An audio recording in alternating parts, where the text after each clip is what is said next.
Hi, and welcome to the first question and answer session of the Tabitha Hume membership site. And I'm here with Tabitha, and we've got a few questions from a few people that we just need to go through. So, Tab, what I think I'll do is just throw the question at you, and if anything pops into my mind, I might just ask you. As well, fantastic. Yeah. Yep. The first question is from Simon from Hout Bay, and he has heard that good fats actually help you lose weight. Okay, that's a long answer. I'll try and make it short, but I'm not good at that. Thanks for the question, Simon. It's an excellent one. Okay, first of all, let's just categorize so that we don't get confused between good, bad, and excellent fats. All right, in a nutshell, we've got what we nickname bad fats, and those, in a nutshell, are all fats that come from animals. So you're talking about full cream or low-fat dairy. Those contain bad saturated fats. You're talking about pork fat. You're talking about ice cream that obviously comes from milk. You're talking about chicken skin, cheese, etc. Those are the fats that are saturated. They're bad because they, apart from helping us get fat, and they're very delicious, and so we do get fat from them, they also tend to increase certain cholesterol levels. So they're bad fats in all ways. We actually don't need them. Over the age of 4 years old, we have no need for any animal fats. We include them because they're really delicious. So those are the bad fats, anything that comes from an animal. Then you've got the good fats. Now we call them good fats because they are oils. They come from plants. So we're talking about olive oil, canola oil, sunflower oil, sesame oil, all the oils really. That is except for palm kernel oil and except for coconut oil. Those actually are saturated fats. But all the rest of the oils are good because what they do is when we eat them, they swim through our blood and they swim through our heart without causing any heart attacks, clogging up cholesterol problems, and so on and so forth. So they're very good for skinny people with heart problems. Where they become a little not good is when we are very overweight and we're wanting to lose fat. We don't want to have lots of those oils because we're probably not running 10 Ks a day in order to burn off those extra calories. So we reduce them quite a lot in weight-reducing diets for overfat. However, if you were somebody that was skinny with a heart problem, I would load you with all the good fats. And those are the ones that, as I say, all the oils. You're talking also about avo and nuts and seeds. You're talking about the very clever fish oils, salmon, mackerel, herring, etc. And you're talking about olives and so on. So those are the good fats because they don't give you heart attacks. All right. The only difference there is that if you're overweight, you should still cut those down quite a lot. And in my diet, I really cut them down so that we maximize the amount of fat burnt off your body. So that's the difference between good and bad fats. Now, talking about olive oil and sunflower oil and avo, unfortunately, they are as fattening to your body as the other ones. I mean, they're slightly less fattening by sort of 3 or 4% less, but really it doesn't make enough difference to warrant discussion. So for fat loss, they're not that good still. However, what some of them do contain is the essential fatty acids, and these are not bad or good. They are just excellent. Certain oils, like your sunflower oil and canola oil and your avocado, contain omega-6 fatty acids, and the nuts do as well. Those contain omega-6 fatty acids, which are actually used to improve metabolism and help in fat loss. The only problem is they're found in very, very small concentrated amounts in those oils. So you need to eat a fair amount of those every day in order to get enough of those clever little oils dotted around in them. And the problem with weight loss is that we say, all right, well, we'd have to have X amount of olive oil or sunflower oil or canola oil in order to get enough good omega-6 fatty acids. And that's fine, but it often means we have a slightly slower fat loss. So what I normally say is let's leave out those oils and rather have them in a very concentrated supplement form. And that comes in its pre-active form anyway, in evening primrose oil for omega-6. On the other hand, we should all have oily fats every single day, oily fish, and those oily fish are the ones that contain omega-3s, which are very important in fat loss and general metabolism and good health, as well as nerve development. So those are not the good fats. Those are the excellent fats that we need to actually aid in fat loss. But again, we need to make sure that we eat those fish oils that contain the omega-3s every single day. So it means having a really good portion of salmon or mackerel or herring or pilchards or sardines every single day. Now, unfortunately, I'm not the same, but unfortunately, a lot of people don't like pilchards or sardines, and they certainly wouldn't be able to have them every day. So even if you are going to have those every single day, there's still a lot of extra fat that's in those fish and often the way they're cooked, which will make you put on weight or prevent loss. So we say, all right, try and have fatty fish as often as possible, but chances are you won't have them every day. So let's supplement those with salmon oil capsules, where we've let go of all the other fats and cooking fats that those fish are in, and we are only having the very important essential fatty acids, which are the omega-6. They're otherwise known as DHA and EPA. So you can see with this diet, we try and minimize the total fat and get rid of sort of unnecessary fat in the diet so that you can burn your own body fat. But we still desperately need those essential fatty acids. And my recommendation is that you have omega-6 fatty acids in supplement form from evening primrose oil. And I would recommend 1,000 to 2,000 milligrams of those. And the omega-3s in supplement form, I would recommend also 1,000 to 2,000 milligrams per day of those salmon oil capsules. If, however, you are somebody that has a huge amount of oily fish every day, then you are a lucky person and you probably won't have a weight problem anyway. So, do good oils help you lose fat? No. If you are going to now start including olive oil and sunflower oil and tons of avo, you may end up with too many calories quite simply to be able to burn off, and those fats do tend to be stored and you'll end up losing fat slowly. So cut out most fats as best you can and supplement with the really essential ones, and that's the recipe for good fat loss. Okay, take a deep breath. That was a long answer. It was.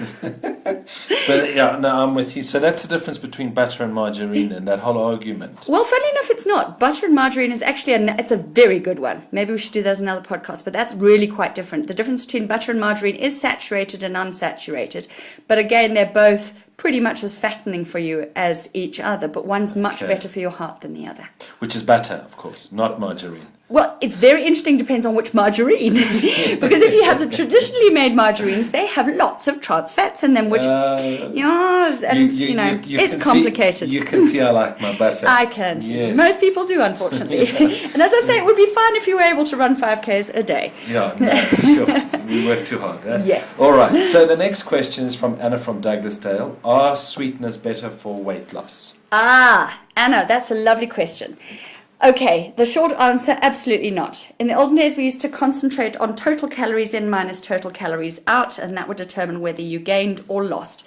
Now, in a nutshell, that sounds logical, and it does work because nobody came out of a concentration camp fat. It sounds a bit cheeky, but I'm afraid you just stop eating, you will lose weight.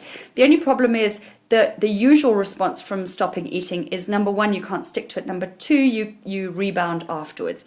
And the reason why I'm starting with that is to say we're looking at calories, so therefore to cut out sugar calories, let's put in the artificial sweeteners. Now, if you're cutting calories by replacing the calories from sugar with artificial sweeteners, essentially you should be losing weight because you're cutting calories. Now, there are a couple of answers to that. The funny one is that the amount of sugar that or the amount of calories you'd be cutting out is quite interesting, because you will see that the amount of sugar that people include in their diet is actually very small, despite a lot of the hype. So by replacing those bits of sugar with artificial sweetener, you're probably only replacing about 60 calories max. And in a diet that sort of is, or diet requirement or a metabolic requirement that is about 2,000 calories a day, you're really looking at something that's fairly negligible. So, number one, it's a bit unnecessary. Number two, sugar is much nicer, it's more natural, and it's much cheaper. So I'm very into that. Number three, sugar is a medium GI. And if you have a good look, you'll see in the PDF format that the GI list will show us that sugar in itself, cane sugar or sucrose, is not a high GI carbohydrate, does not have a massive impact on your insulin. It is a medium GI. So included in moderation, we very much encourage it because it's really simple and makes things yum. Is it unnecessary calories? Yes. So is wearing aftershave and perfume unnecessary, but it just makes life nice. So number one, I encourage that. The next thing is the real answer, is we're now looking with regards weight loss and metabolism at not how many calories you're having. We're looking much more towards the effect that certain foods have on insulin. Now, if you go to my learning section, you'll understand what insulin does. But in a nutshell, the more insulin we have, the more storage message our body will be part of or be showing, and the less we'll be able to lose weight and the more we'll be able to gain. So we don't want lots of insulin in our blood. Interestingly enough, you think, all right, well, sugars and glucose and so on stimulate insulin. So if we cut out the sugar and we have one of the artificial sweeteners, we're not going to be stimulating as much insulin. So that in itself would cause us to lose weight. Very interestingly, we've now seen the research on that, and it's been proven that the amount of insulin produced when you have sugar or when you have aspartame, which is an artificial sweetener, is absolutely identical. So your body goes into a small storage sort of mode, but not really very bad, but a bit. But it's absolutely identical between sugar and aspartame. They both have exactly the same effect on insulin. So is one better or worse for you for weight loss? Absolutely not. I would say use sugar, do the old-fashioned thing, and just a quick word. The big smear campaigns that are on the internet about all these artificial sweeteners being so bad for you, they're really not that bad for you. I just think they're silly. Okay, so it's a bit like fashion. To look good, it's painful. Well, I guess so, yeah. And it doesn't have to be, funnily enough, because you can actually have the sugar. Absolutely. Okay. All right, well, let's stick to the diet rather than fashion. So from Darren from Westville, he asks, I've read that you shouldn't eat carbs after 4 in the afternoon if you want to lose weight. Okay, this is such a common question. I actually can't even tell you. In fact, it's a huge, big problem because I try and get past that one with my patients, and I can't even continue with the consultation. People say, but I've read in every single magazine I'm not allowed to eat carbohydrates after 4 or after 5 because in the evening my metabolism goes down. When I sleep, I've got no metabolism, so obviously I'm not going to burn the carbohydrates. Okay. In a nutshell, wrong, wrong, wrong. Very, very wrong. Whoever says that doesn't really understand metabolism. Your metabolism when you sleep is only just a little slower than when you are awake. In fact, your brain when you sleep often uses up more energy while you sleep than when it is awake.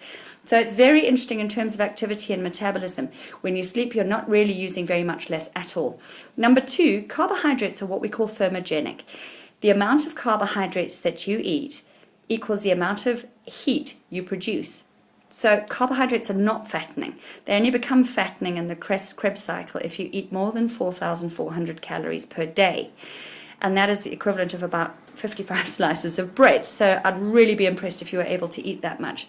So in a nutshell, when you go to bed and you've got a lovely low GI carbohydrate in your tummy, like sweet potato or some beans, or you've got some durum wheat pasta or some sweet potato in your tum, what happens is it gives you a wonderfully slow release of glucose into your bloodstream, keeping your blood sugar level low, making sure that you continue burning fat during the night.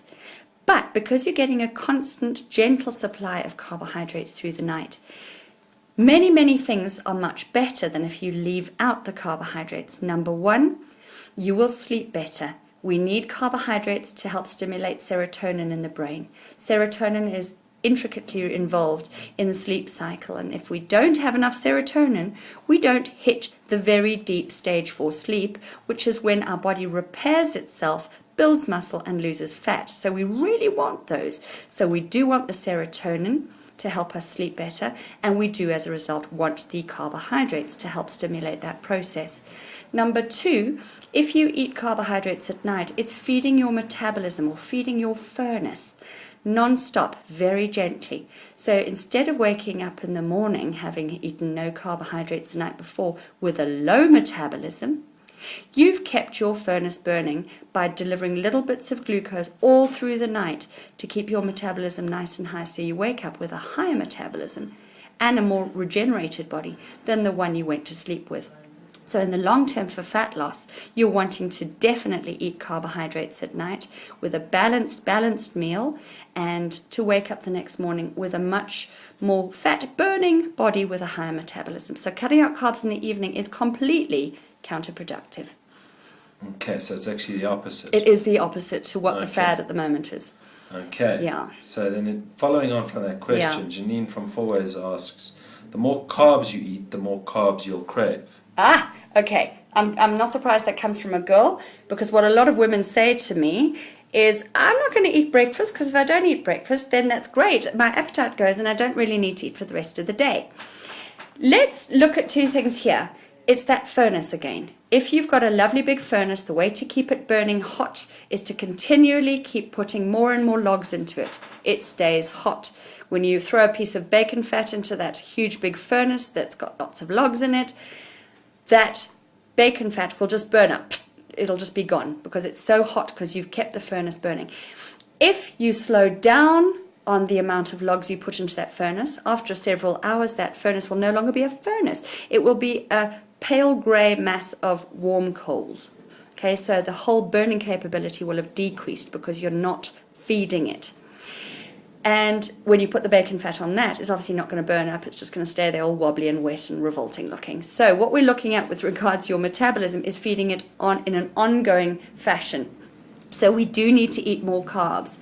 So that's number one. But following on from that, to answer your question more directly, if you choose the wrong carbohydrates, for instance, high glycemic index carbohydrates, high GI carbs, like your potato, your whole wheat normal bread, various different, cracker breads and your rice cakes, if you eat those, they deliver their glucoses into your bloodstream very fast as a sudden flood, and then they suddenly plummet down, and you're left with what we call a rebound hypoglycemia.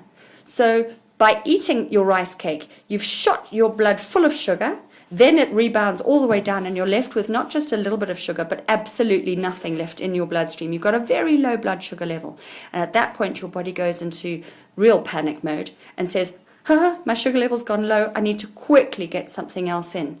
And of course, it's not going to be sensible and choose something healthy and slow releasing. It's going to go for an immediate quick fix to get you back up into survival mode. So you choose again something that's a quick release. You'll go for a piece of whole wheat bread or something just quickly. And what that does is it rebounds you up and then rebounds you down again. So if you choose the wrong carbohydrates, yes, you will crave more, and that's the real danger of high GI carbohydrates. So you just got to be careful. Which carbs are you choosing? If you choose high GI carbs, you'll crave more, absolutely. Plus, you're going to set yourself up for fat gain, not fat loss. Secondly, if you choose the low GI carbohydrates, you will not crave carbohydrates more at all. It'll satiate you completely for the next 3 or 4 hours, which is really, really nice. So choose the right ones, look at that GI list, make that your new Bible, and the cravings will go. Fantastic. Super. I just can't take that image of my bacon I had this morning just out of my mind now. Thanks, Tab. Oh dear, sorry about that. Yeah, sure. So better get that burning going. Yeah, no, absolutely. Between bacon and fashion, I think we better call this a day. So, otherwise we're going to have a very interesting conversation. Go off and eat your carbs. Yeah. So thanks, Tab. Thanks a lot Any indeed. Final thoughts? Super. No, just make sure that you don't listen to the fads. Keep looking at the media and saying, who is giving me the dietary information? Is it a registered dietitian, or is it somebody that is not actually registered as a dietitian and is probably just bringing up old-fashioned fads? So just be careful. Fantastic. Thanks, Tab. Thanks a lot. Chat to you next month. Super. Bye. Bye.